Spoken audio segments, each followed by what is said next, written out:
The forgotten world, the research vessel Stellar Dawn drifted through the emptiness of space, its hull gleaming silver against the backdrop of countless stars.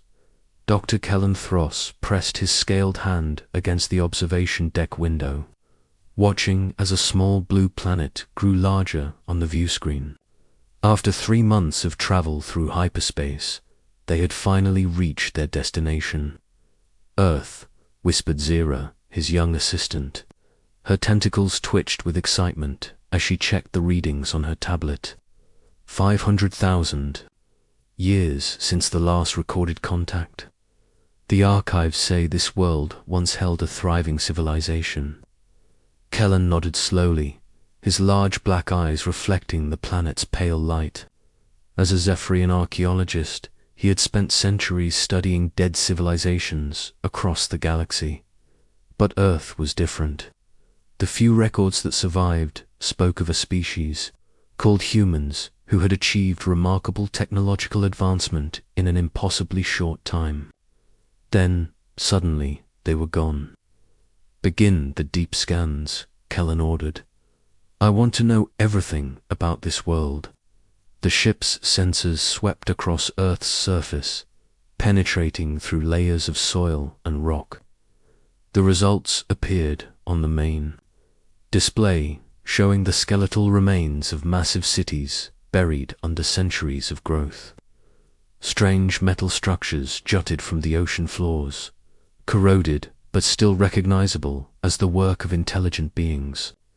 Captain called the ship's pilot, a insect-like Catherian named Voss. I'm detecting unusual radiation signatures. Looks like nuclear fallout, but the patterns are ... wrong. Kellen moved to the sensor station, his expression growing troubled. Wrong how? The decay patterns suggest controlled detonations, not warfare. It's as if they deliberately triggered these explosions to cover something up. Voss's compound eyes clicked as he focused on the data. Sir, I think they destroyed their own cities. A chill ran through the research team. It was not uncommon for civilizations to destroy themselves. But the precision of these detonations suggested something more deliberate than simple war or accident. The humans had erased their own history. Take us into orbit, Kellen commanded. Begin atmospheric analysis. As the stellar dawn settled into a stable orbit around Earth, more mysteries emerged. The planet's atmosphere showed signs of careful maintenance. Someone or something had been managing the ecological recovery for millennia. Forest covered the ruins of great metropolises, but the plant growth followed unnatural patterns, almost as if guided by invisible hands. Zira's tentacles quivered as she studied the biological readings. Professor, the genetic diversity here is impossible. Species that went extinct millions of years ago are thriving alongside modern variants. It's like someone has been actively preserving and restoring the ecosystem. But who? Kellen muttered. The humans vanished 500,000 years ago. That's when the first anomaly appeared on their long-range sensors. Far beyond Earth's orbit, in the cold darkness between planets, something massive was moving. The object was too distant to see clearly, but its gravitational signature was enormous, larger than most space stations in the known galaxy plot. An intercept course, Kellen ordered, his scientific curiosity overriding his caution. As they approached the mysterious object, their sensors began picking up more contacts, dozens of them, scattered throughout the outer solar system, all maintaining perfect stealth until now. They appeared to be artificial structures of incredible size, hidden behind advanced cloaking technology that had kept them invisible for centuries. Suddenly, warning alarms filled the bridge. A massive energy surge erupted from the nearest structure, and space itself seemed to shimmer around them. The stellar dawn found itself trapped in some kind of containment field, unable to move or communicate with the outside galaxy. A voice echoed through their ship's communication system, speaking in perfect galactic standard despite its obviously ancient origin. "Unknown vessel, you have violated a restricted zone. State your purpose." Kellen stepped forward, trying to keep his voice steady. "This is Dr. Kellen Thross of the Galactic Archaeological Society. We are conducting research on the extinct human civilization. We mean no harm." Silence stretched for long minutes. Then the voice returned, carrying a weight of ages. "Humans are not extinct. We have been watching. We have been waiting." The containment field flickered, and suddenly the space around them filled with light. Massive structures decloaked one by one, revealing a hidden civilization that defied everything the galaxy thought it knew. These were not ships or stations, they were entire worlds. Artificial planets constructed from materials that shouldn't exist. Powered by energy sources that made fusion reactors look like candles. "By the void," Voss whispered. "How many of them are there?" "Hundreds, perhaps thousands." An entire shadow civilization had been living in the darkness between worlds, invisible to galactic senses, patient beyond measure. The structures were beautiful and terrible, combining organic curves with geometric precision in ways that hurt to look at directly. The voice spoke again, and this time it carried a tone of infinite sadness. "We left Earth to protect the galaxy. From ourselves, 500,000 years ago, we realized that our rapid advancement threatened every other species in the galaxy. Not through malice, but through simple existence. Where we went, others withered in our shadow." On the main view screen, an image appeared, a tall, bipedal figure in strange armor that seemed to absorb light. The human's face was pale and angular, with eyes that held depths of knowledge and sorrow. When he spoke, his lips barely moved, as if he was transmitting thoughts directly. "I am Captain Vex Marlowe of the Human Exodus Fleet. We have monitored galactic civilization for 500,000 years, watching and waiting for the day when the galaxy would be ready for our return." Kellen felt his legs grow weak. Everything they thought they knew about galactic history was wrong. The humans hadn't destroyed themselves. They had voluntarily exiled themselves to the dark spaces between stars, becoming guardians and watchers. From the shadows. "Why now?" Kellen managed to ask. "Why reveal yourselves to us?" Captain Marlowe's expression softened slightly. "Because you came looking for us with curiosity rather than conquest.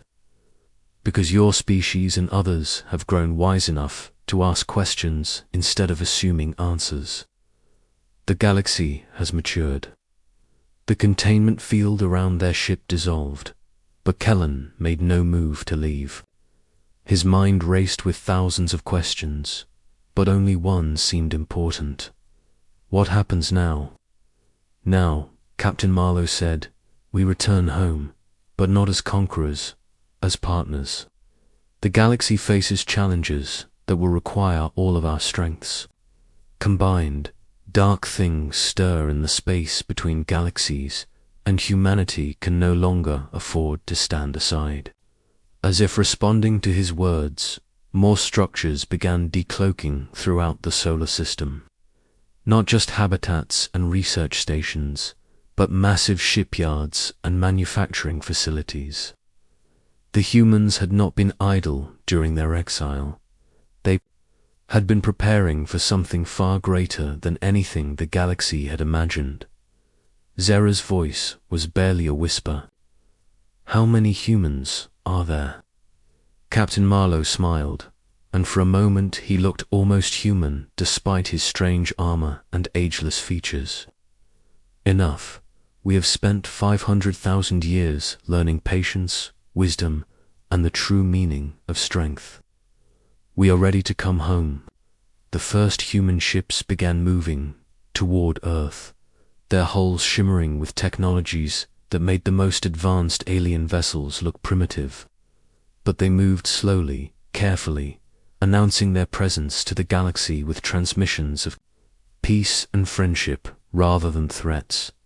On the research vessel's bridge, Kellen realized he was witnessing the most important moment in galactic history. The return of humanity would change everything: politics, science, philosophy, the very nature of civilization itself. "Prepare a message drone," he told Voss. "Priority Alpha transmission to the Galactic Council. Tell them." He paused, searching for words adequate to describe what he had witnessed. "Tell them the children have come home." The return protocol Admiral Sarah Chen stood on the observation deck of the massive Habitat New Horizon, watching as Earth grew larger in the viewport. After 500 millennia in the cold darkness of space, humanity was finally going home. The sight should have filled her with joy, but instead she felt only a deep sense of responsibility. "Admiral," came the voice of her aide, Commander Liu Zhong. "The advanced scout reports are coming in.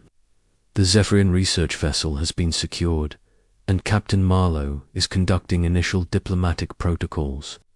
Chen nodded without taking her eyes off the blue marble ahead. "Any sign of resistance from the Galactic Council?" "Negative.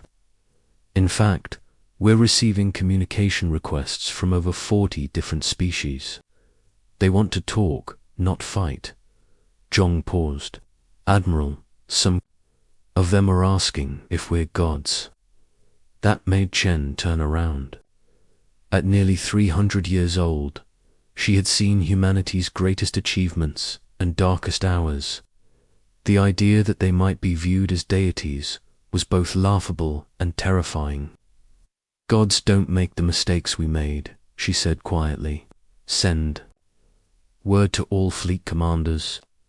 We proceed with Phase 2 of the return protocol, and Zhong, make sure every human understands we are not returning as conquerors.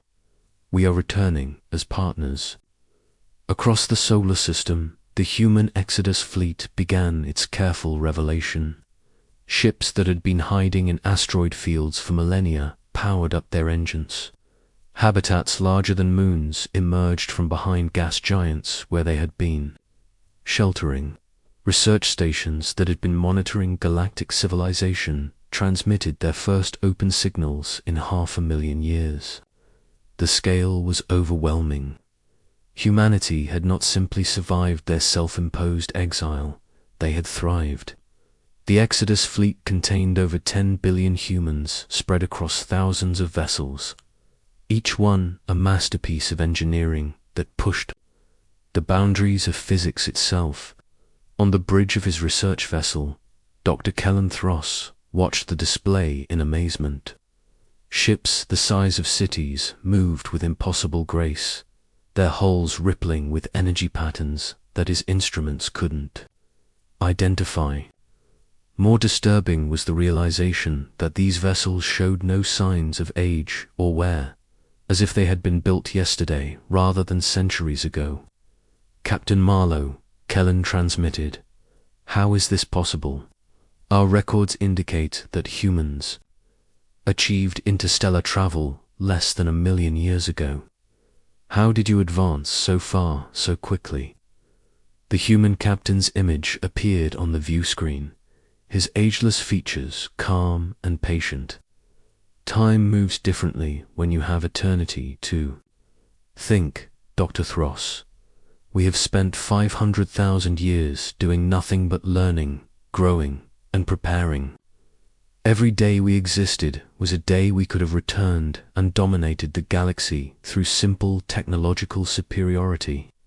But you didn't," Zero observed, her tentacles coiling with nervous energy. "Because domination was never the goal," Marlowe replied. "We left Earth because we realized that our presence would stunt the growth of other civilizations. You cannot learn to fly if someone is always carrying you. You cannot grow strong if someone else fights all your battles. A new voice joined the conversation, older, carrying even more authority. Admiral Chen's face appeared alongside her grey hair and lined features, speaking of enormous age and experience. Dr. Thros, I am Admiral Sarah Chen, Strategic Commander of the Exodus Fleet. I was alive when humanity made the decision to leave Earth. I voted for exile. Her eyes held depths of memory and regret. We had just achieved faster-than-light travel when we encountered our first alien civilizations. The Catharian Empire, the early Zephyrian Republic, the Quantum Collective, all of them were barely beginning to explore their own star systems. Chen paused, gathering her thoughts. Within a century of contact, human technology had advanced so far beyond theirs that we could have enslaved the entire galaxy without firing a shot. Our mere presence was causing their civilizations to stagnate. They stopped innovating because it was easier to trade for human technology. The weight of this revelation settled on Kellen like a physical force. You left to save us from ourselves. From dependency, Chen corrected. The galaxy needed to grow without us casting a shadow over every achievement. So we made the hardest decision in human history. We chose exile over empire. On his view screen, Kellen could see more human vessels approaching Earth. These were different from the massive habitats and research stations, sleeker, more purposeful, clearly designed for exploration rather than habitation. Are those warships? Voss asked nervously. Captain Marlowe shook his head. Exploration vessels. For 500,000 years, we have been mapping what lies beyond the galactic rim. There are things out there, Dr. Thros, ancient things, that make our technological advancement look primitive by comparison. Threats that the galaxy will need to face together. What kind of threats? Kellen leaned forward, his scientific curiosity overwhelming his caution. Admiral Chen's expression grew grave. Machine intelligences, older than stars, entities that consume entire galaxies for fuel, weapons left behind by civilizations so advanced that we can barely comprehend their purpose. She paused. The galaxy has maybe 1,000 years before the first wave reaches us. Humanity alone cannot stand against what's coming. The implications hit Kellen like a physical blow. Humanity hadn't returned because they were ready to come home. They had returned because the galaxy needed them to survive. This is why you reveal yourselves now, he whispered. Partially, Marlowe admitted, but also because you have proven ready for partnership rather than subjugation. The fact that you came to Earth with scientific curiosity rather than military force tells us that galactic civilization has matured. Over the following hours, as human ships took positions throughout the solar system, more details of their exile emerged. They had not simply been hiding, they had been preparing. Massive shipyards in distant nebulae had been constructing vessels designed for the coming conflict. Research stations had been developing technologies that could stand against threats from outside the galaxy. Most importantly, they had been learning patience and wisdom. We could have returned at any time, Admiral Chen explained during a formal diplomatic transmission to the Galactic Council. We could have swept aside every government and military force in known space within a matter of years. But conquest was never our goal. We left because we loved you too much to destroy your potential for growth. The response from the Galactic Council was immediate and overwhelming. Representatives from hundreds of species requested immediate meetings. Trade delegations prepared to depart for Earth within hours. Military commanders began planning joint defense strategies against the mysterious threats from beyond the galactic rim. But it was Dr. Kellen Thross who asked the most important question during a private communication with Captain Marlowe. How do we know you won't simply take over anyway? Your technology is so far advanced that we would be helpless to resist. Marlowe smiled, and for a moment his ageless features showed genuine warmth. Because we have learned something in our exile that no amount of technology can teach. True. Strength comes not from the power to dominate, but from the wisdom to protect. We return not as your rulers, but as your guardians. The galaxy belongs to all of us. As Earth's sun set on humanity's first day home in 500,000 years, the combined fleets of dozens of species began arriving in the solar system, not to fight or to surrender, but to learn. The galaxy had spent centuries wondering what happened to humanity. Now they knew humanity had been growing up. The real work was just beginning. Ancient threats stirred in the darkness between galaxies. But for the first time in cosmic history, the galaxy would face them united. With humanity's advanced technology guided by the wisdom of species who had learned to thrive in their absence, the children had indeed come home, but they had returned. As adults, ready to protect the family they had left behind, and in the cold vastness of space, ancient evils began to take notice of the light that suddenly blazed from a small blue world at the edge of an unremarkable galaxy. The light of unity, wisdom, and hope. The galaxy would never be the same. And that, perhaps, was exactly what it needed to survive what was coming.